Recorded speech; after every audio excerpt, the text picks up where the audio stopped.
Welcome to the Financial Freedom Secrets Show. This is your host, Jackson Milan, the Wealth Mentor, helping business owners create financial freedom faster by mastering the language of money. Want to see how well you're tracking towards financial freedom?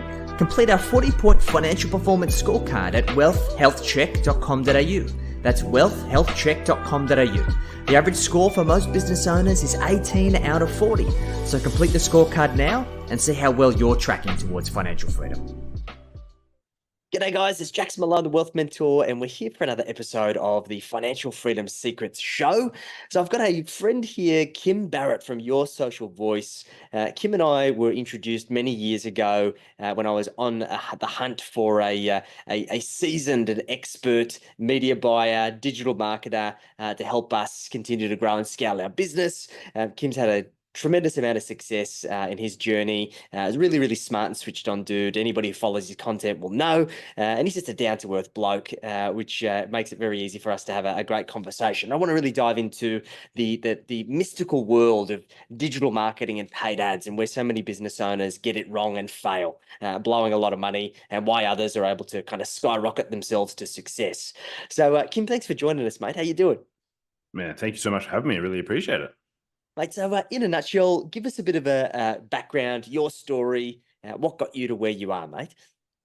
Yeah, well, so ever since I was a little kid, I've always been interested in businesses, basically different ways of making money and stuff like that, from, selling bootleg copies of the Pokemon game on floppy disk at school, up to more legitimate ventures as I grew older. But I'd always had a little bit of interest in the online marketing world. So I used to work in an accounting firm, and I set up businesses. But what got me into online marketing specifically was I used to run a forum. So back in the day, think, Facebook groups on steroids for those younger people that might not remember what forums were, but it was all based on tropical fish. My dad and I used to keep and breed tropical fish. I helped him run it. And at one point they said, look, we need sponsorship to keep things going, because then you couldn't just, a website wasn't necessarily cheap, and one with a lot of traffic wasn't cheap. It cost a lot to run. Plus then there's, promotions, trying to keep people on board using your forum, all that sort of stuff. So we need sponsorship. And I was all right, why? And I was 15 at the time. So I was just curious. I was like, why would people give us money? What are they giving us money for? Now look, we've got space at the top of our website, 10 spots, where we can have their logo. People that come to our site can then click through, go to their site. I was like, all right, who buys stuff? And then it's well, anyone that sells fish, anyone that sells their fish products online, they're going to be ideal because they can get some of our traffic. And it was getting 50 or 100,000 views a month, unique website hits. So it was pretty busy forum. So I just crafted an email and I said, hey, and so I went through Google one night. It's 8:30 at night on the old dial-up modem, and I was looking up fish sites online. Where could I find them? So I've looked at all the different ones in Australia, copy and pasted all of their emails, and just did a BCC and wrote this email. And I basically went, hey, I'm representing this forum. We've got this much traffic. Took a screenshot of the back end of what showed how much traffic we were getting every month. And it said we have 10 spots available. I think 2 were already recurring people. So I was 8 left kind of thing. And what we're looking for is either between $2,000 and $4,000 worth of either sponsorship of goods that we can raffle off, auction off, sell, or just pure payment for a placement. Cheers, Kim. Basically wrote that, sent it off, very basic. And the next morning we had over $40,000 worth of commitments or money come through to PayPal and things like that that were already ready and rocking to go. So I was oh, wow, this people pay for attention on the internet. This is crazy. So I kind of started my foray into it, and then started learning about SEO, and then started learning about buying solo ads and all these different sources of traffic and all this sort of stuff, until Facebook ads came out. And then I was wow, this seems like a much easier way to get traffic than all of the other stuff that we were doing before. Let's give it a go. And then started testing it with the different things, and then used it enough to where I had a pretty good understanding of it. And then people just started going oh, you know what you're doing with that sort of stuff. And I was yeah, I've got it pretty well under control. Cool. Can you do it for us? And that's when then the whole, which I didn't even know that it was, a whole agency, started coming about, because I was oh, I thought I'd just do it and, make a bit of money for myself, help a few other people, and then realize that I need to, build a team and put structures in place and understand how to grow things at a bigger scale. So that was like the kickoff point for starting our company now, which is Your Social Voice. Fantastic, mate. What a journey, hey? From fish forums to media buying on Facebook and other platforms. It's a long way to come. So, mate, in terms of your value proposition in a nutshell, what do you guys do for your clients at Your Social Voice?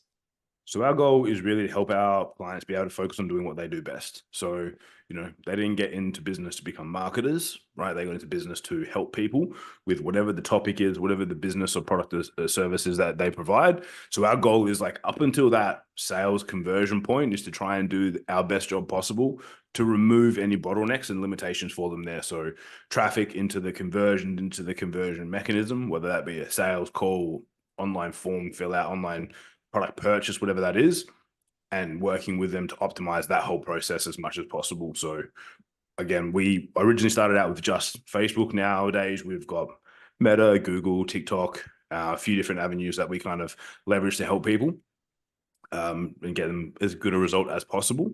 And just really consistently look at that flow, see where there's a bottleneck, and then we focus on that. Because otherwise, sometimes it's like they don't need more leads, like they just need a better conversion at booking an appointment point or something like that. So that's what we try and help them with. Beautiful, mate. And look, I think this is a really great segue because the interesting thing about marketing that I've learned, and I've learned the hard way, it's marketing is all about data. You either win or you learn. And it kind of tells us the story. And I know a lot of my mistakes came from one, not tracking the data in the first place, or two, not understanding the story that the data was telling me in order to make the right decisions that would allow me to get the outcomes that I want. Because I guess when we talk about marketing, right, business owners want growth, right? And that's ultimately what we're chasing. And that comes in the way of more marketing, more leads, more people to talk to, and more sales. So, mate, you've worked with so many businesses over the years. Where do you see business owners getting their digital marketing wrong most often? I mean, like you touched on a fair bit there, which is like with the data. So for us, a lot of times people come in and it's like they've had before a little bit of experience doing some digital marketing, or they've been purely based off like referrals or like networks and things like that. And they don't really know how long it's going to take them to make a sale. So for example, we just had a client come on board. Their average time to sale is 77 days. Wow. So, and then this is high tech, they sell properties and things like that. So it takes a bit of time to go through that process. But for them, so I said, cool. So we're on the same page here that we really can't expect to see anything until 77 days and beyond. Are you guys budgeted for that? Do you have a full understanding, like ad spend, our fee, all that sort of stuff? We're good until it takes till that point. Ideally for us as well, because we can put some efficiencies in place, we hope that we can get it faster than that for them. Sure. Notice today they got one of their first sales. It was 23 days from lead to sale, which is awesome. But for most people, they'd be like, oh, if you don't know that information, and you haven't tracked that data before in your business, might be at the end of the first week and you'd be like, hey, I haven't made any sales yet. But they don't have that full data of not just marketing, but sales as well, importantly. And most people, again, if they're just starting out, probably haven't tracked it properly. Because it might be 10 days, it might be 100 days. Like they don't know, a lot of people don't have that in-depth look. And for me, that's the most important part is, when a sale occurs and you can take basically each step back from there and have a good understanding of those numbers, the conversion points at each one of those levels, it makes it easier for us to then go, okay, great. Here's what we can probably expect with ads. Again, probably because if it hasn't been proven before, but most people just go, ads is going to be a magic bullet that's going to solve my problem. And they look to that, and unfortunately it's normally at a bad point in time. Like most people, I wish they would come to me when their business is like got heaps of excess cash. Everything's flowing really nicely. I just want to add on another traffic source. But most of the time they're like, I'm pushing crap uphill here a bit at the moment. Well, the solution must be more leads. And then they come to us and I'm like, oh, why didn't you come to me 6 months ago when your business was like thriving and we could do it then rather than doing it when it's like a Hail Mary? Exactly. They're looking for a lifeline. And that's not a good way to make any business decisions when you're taking a leap of faith. And look, that's been our mistake in the past as well. I honestly, looking back in hindsight, the vast majority of my mistakes around digital marketing and paid ads have been cutting them too soon before I allowed them to actually come into their own. Because the interesting thing I found, mate, is that it wasn't that the leads were shit.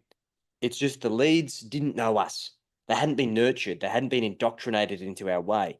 So they eventually converted, but by that point it was too late because we'd already turned off all of the bloody campaigns. Like, how often do you see that, mate? It happens all the time. And look, that's exactly why in an ideal world, like I teach this process called the cycle of advertising, where you have content, you add people to like a list and a database, and then you would convert them. In an ideal world, that's how we would all consistently run our ads. That's how we would run our businesses, and it will be easy. But most of us are small business owners. We need money in the bank like relatively soon. So we need it. We do need a way to be able to extract that 1 to 3% of the market that's ready to do something right now so that we can have cash coming in. And then the rest of that process, the rest of the cycle should warm those people up to that point. But for most of us, it's like when you first get started, and you're not the only one that's made that mistake. I think everyone does. We literally had a client come back to us 2 years later after working with us, and he's like, "Oh, I've just now backtracked all my sales to campaigns that you ran, but we only ran them for 90 days." Because he was like, "Oh, we've only got, like, again, in property, one sale. Don't know if we're going to do that." And then 2 years later, once they had all converted, learned about him, his business, their process, he's like, "Yeah, your campaigns did very, very well for us." But it was a length of time thing. So, and that's why now for me, ideally as well, we would have clients have campaigns in each of those categories. Yes. Something to bring you clients right now, something to build your list, something to warm people up and educate them about you, so that all of those three work together. Because as more people watch your content, then they join your list and then purchase, then you can refill up your front end stuff, which is getting you conversions and all the way through. And it's just like evergreen. It's almost like the infinity symbol, but with an extra little loop on the end. Makes sense, mate. And look, the interesting phenomena I'm seeing at the moment is that there's a mass adoption of people coming to digital marketing, right? Lots of people are running ads. And interestingly enough, I was going through social media recently. I saw a property ad actually pop up. I opted into it, got the resource. And since then, all I have seen is other property ads.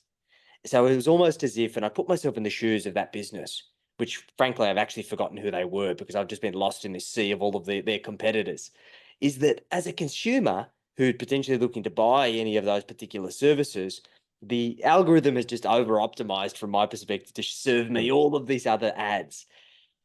Then how do you get cut through? And I'm sure this is a problem that you're trying to help your clients solve, of how do you stand out in the sea of other competitors who are offering lead magnets and free books and insert resource here, that people opt in mindlessly and then forget about. Like, how do you navigate that issue in this crowded market space, Kim? It is very, very hard to do. And that's why it is so important to have that consistency of, and again, you'll be surprised how many people have an email list and don't send emails, right? Weirdly, it's like, hey, that's money in the bank right there for you if you send the right email. Keep in touch with them, and then and you can provide content on the front end. But for what most people are experiencing, there's a really great book on advertising. You're not going to ever read it in one sitting, so never try. It's more like a resource guide. It's called Breakthrough Advertising by a gentleman called Eugene Schwartz. Now in there, he talks about like the levels of market sophistication, not how sophisticated they are as in like, oh, we drink tea with our pinkies up, but like how sophisticated and how many marketing messages they're exposed to. Because from the beginning of time to about, I think it was the 1960s, that amount of marketing or advertising is now consumed on a daily basis by most people. Wow. So there's no wonder why it's more noisy. But where your business is at, depending on how sophisticated or how exposed it is to marketing, like property, as you mentioned there, is a huge one. What more people have to lean towards is personification, which is basically how well do I identify with the person behind the brand, or the brand itself? Like, does it make me think of something from when I was a kid, or do I like resonate with that person? I'm like, oh, he's got a cool beard, like maybe I should listen to him. Like all of that sort of stuff comes into play because people have to create an attachment at some point somehow through that process. It used to be just about creating a unique mechanism and making it more sexy sounding, even better. But again, to a certain degree, because then as soon as you do it, guess what? Everyone else does it. And you just go down I encourage everyone when you're at the shops, go down the beauty and cleaning products aisle. Go down, look at the shampoos, and look at them. Every single one has plus this, like Pantene Pro V plus ginkgo biloba and CoQ10 enzymes and all this sort of stuff, which really means nothing, No. right? But they're trying to amplify it. They're trying to enhance what they have and create uniqueness around it, because it's like, we're the only product that has this. But now, if you look at, again, that entire shelf, every single one has that same thing on there. So there's no point of differentiation. Same thing if you're marketing a service-based business. You can only add so many things so fast. Then it's got to be about the interpersonalization. You've got to be able to build a relationship with someone and connect with them on that level. That makes it so much easier. So for us, it's like someone that wants to hide behind a brand is very hard to differentiate with. You can still get great cost per lead and great inquiry come through, but you then face the issue that you just said there, where the algorithm's like, you're interested in property, here's all of the property ads. You're interested Yes. in growing your business, here's all of the grow your business ads. Like, it gets very, very messy. And it's interesting, mate, because we observed this trend, and I've doubled down on my content. And given I'm a very unique character, you get that cut through, right? Because you're a personality that's unique, and people want to be entertained online. And we saw the difference from when we first started doing this, where people had no idea who I was from a bar of soap, to now that when we call them, they go, "Oh wow, you're from Jax's team. That's awesome." And then you start to see that change in equity in the relationship, which just changes the game, doesn't it? 100%. And that, it just makes it, as you said, it's easy because it's easy to stand out, because people have and again, it's, they either like or they don't like. It's very easy, rather than someone coming through and you going like, oh, let me try and convince you why my business is the one to work with you. If they register after they see all of that content, they're going to be like, Jackson's a cool guy. Like, let's chat through. Like, I want to know what it is and see if we can work together. Makes sense. And that's the way to do it, I think, moving forwards. So, mate, are there any other hurdles, obstacles that people need to be mindful of as they're growing and scaling and utilizing particularly paid ads as their mechanism for growth? I mean, the big one is, for me, is like getting into, then, like, you've got the high level data, but the small stuff, which is really indicative of what you need to change in your ads. Because a lot of times someone will write an ad, they'll create an ad, they'll write it, they'll put it out there, and it won't work, or it won't come in at the cost that they're expecting it to, but they don't necessarily know why. So they turn it off and go, I've got to do the whole thing again. But the most important thing, like, there's like a 3-step framework, which I use, which is called niche offer copy, NOC method, which is only one of those things you need to adjust if a campaign is not working. It doesn't matter if it's a billboard campaign, TV, radio, TikTok, Meta, it was all the same. If it's not working, one of those 3 things, either you're targeting the wrong type of person for the message that you have, so there's no match there. It's either what you're presenting out there is not quite right for what they want. You might, and then again, from that book that I mentioned, the level of awareness that they have around their problems might not be where it's at. A lot of people like to talk about their solution or their product, but most people are at the level where all they are is they're aware that they have a problem. They're not sure what solutions are best for them yet. That's like 95% of marketing, is that they always try and go a little bit too far down the journey, and they like to talk about themselves or their product versus going, cool, let me talk about the problem that you're facing. I'm not going to tell you that my solution is the best one or that you should only use mine, but I'm going to talk to you about that. If I'm hitting the nail on the head, then take the next step and let's chat. But too many people try and chat to them a bit further down. And that also ties into the last part, which is then the copy, the words that they use. It's like, if you're talking to the wrong person about the wrong thing, it's not going to work. But most people just go, okay, I've got to start again wholeheartedly from scratch. And that's what takes people so long. And then they eventually go, it doesn't work for me, or digital marketing only works for some people. So no, it can work if you've got that process down pat and you can just consistently iterate. Some people hit it super fast. Like, we had a client who works with CrossFitters, who we did some coaching with, and he got like a handful of leads, and he just like couldn't get the right messaging down. I was like, cool, we know that the target audience is right, because CrossFitters are CrossFitters. There's no different way they're hiding. But we tweaked his message slightly, and he went from getting like 1 or 2 leads a day to 20 to 30 leads a day, just by adjusting the wording that he was using to make it a little bit more enticing for them, making the offer more attractive to where they're at, rather than trying to sell them on the end point, because everyone's like, oh, I want my ads to get people to buy as fast as possible, rather than going, cool, let's take them from where they are and then take them on that journey and help them, educate them. And that doesn't necessarily have to be a long cycle. You can do that in a phone call if you can get someone on a phone call, but it just means that you've got to understand where they're at so you can take them to that next level. I get you. And I think the next part, assuming that you've got this right, I know our biggest frustration, and for many other business owners that I've spoken to that run ads, is this idea of either scale tax or ad fatigue. And I think this is Mm. an area where so many people think like, oh, media buy, what's the big deal? You're just putting up some ads. It's not that big of a deal. Like, what goes into scaling and optimizing a campaign so you can navigate the fatigue and that scale tax as you're trying to scale those campaigns, mate? I just say, especially like Google, not so much, but especially TikTok and Meta, you will hit creative fatigue. You will hit the problems as you're trying to grow and increase and scale your campaigns up.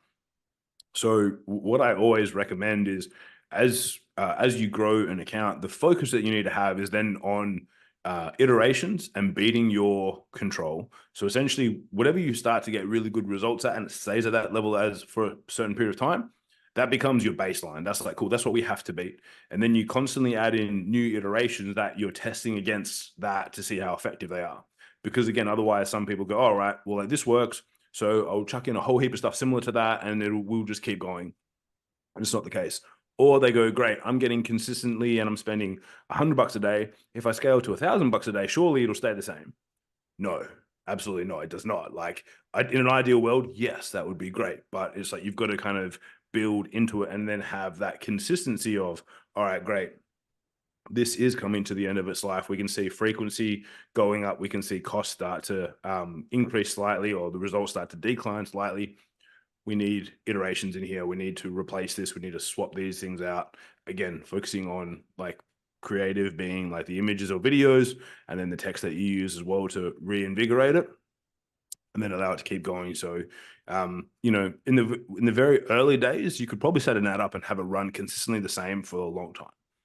But now, again, the sophistication of the marketplace, many more people running ads. It's like it chews through those creatives very, very fast. So you do need to have the backups in there, and you need to constantly be looking at that. And then again, sometimes something can just stop working completely outside of all the normal realms of possibility. And it's like, oh, cool, this campaign just stopped, and there's no real indication as to why. So again, hence why, me personally, you not only want to have a backup from like you've got your list building, you've got your content and your acquisition method, you also want to have a few backups. So if you're running a download, you want to have a couple of downloads that you could roll into just in case something happens with that. And it may be known, it may be unknown, but you want to have the ability to roll those in so that if something does happen, you're mitigating your risk as much as possible.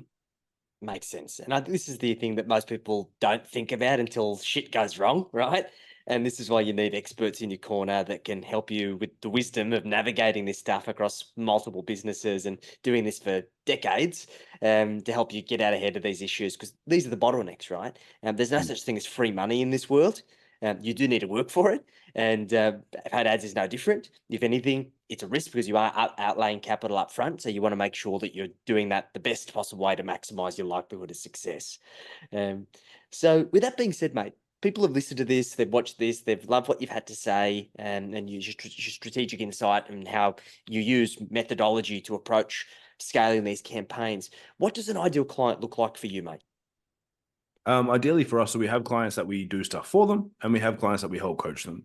Basically, if you have something that is proven, we can kind of help you and coach you to grow it. It's going to be much more costly and affordable that way, much less costly, I should say, and affordable that way.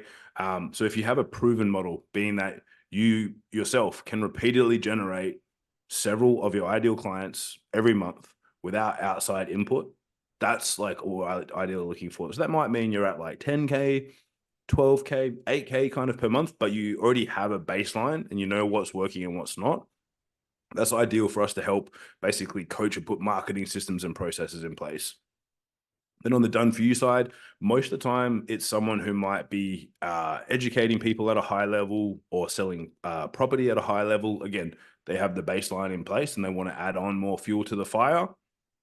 Most of the time, businesses doing 750, 1 mil kind of plus per year, they're the ones that we look to help with for a done for you perspective, because then we're just helping them amplify their channels.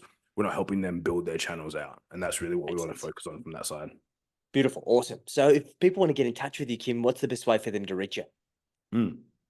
So pretty much every social media platform, if you want to find me, I'm at Real Kim Barrett, KIMBARRETT. You can find me Instagram, TikTok, Facebook, YouTube, all those places. And if you just want to check out some of our content, again, same thing, Instagram and YouTube has a ton there. Or if you just want to jump in and see what we do a lot, we have a free Facebook community, which is www.joinmygroup.com.au. If you hit that URL, they'll take you in there. And then if you want to check out websites, yoursocialvoice.com.au, kimbarrett.com.au, has everything we do and more.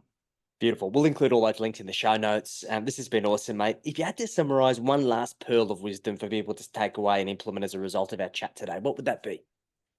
Well, it's probably similar to I did a video on this the other day, which is like, you want to move slowly. Slow is smooth, smooth is fast. Don't try and rush anything just because you heard us talk about things today. Don't go and try and change everything and completely do it anew. Take everything step by step by step, because so many people rush. And it's like, I liken it to, if you were going to do a TV ad, you would spend so much time planning. You would spend so much time like looking at the frames you were going to use to make sure that your ad was going to get you the best bang for buck. But on Facebook or on TikTok, people are like, I'll just chuck up something, see what happens.